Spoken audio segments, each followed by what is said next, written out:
去到 MC 第6條，嗱1 over S 加3啦，成個份數啦，減1 over 咧12加 S 減 S 嘅平方成個份數，等於幾多呢？一開始都係我哋咧唔好抄錯題，然後點呢？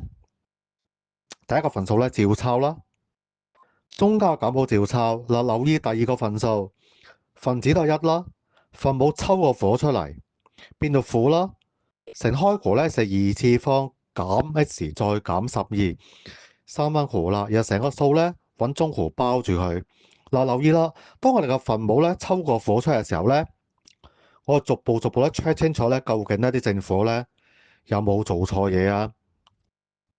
嗱，舉個例，原本係一個正 x 啦，抽個負出嚟咧，咁當然負乘翻負 x 咧先係正 x 噶。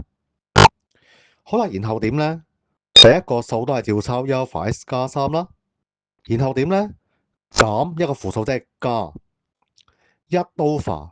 嗱，留意啦 ，x 係2次方減 x 再減12咧，做一個咧 cross method 啦，十字相乘法啦，變成 x 減4第一弧啦，再乘 x 加3第一括弧嘅。然後點啊？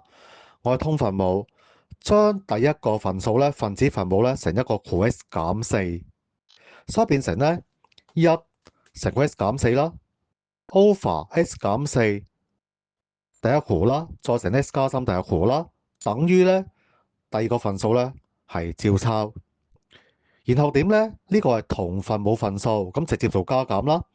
x 減4加1就係個分子，所以個分子咧就係 x 減3啦，而分母咧就係 x 減4第一弧啦，再乘 x 加3第一弧啦。所以答案咧係 B 啊。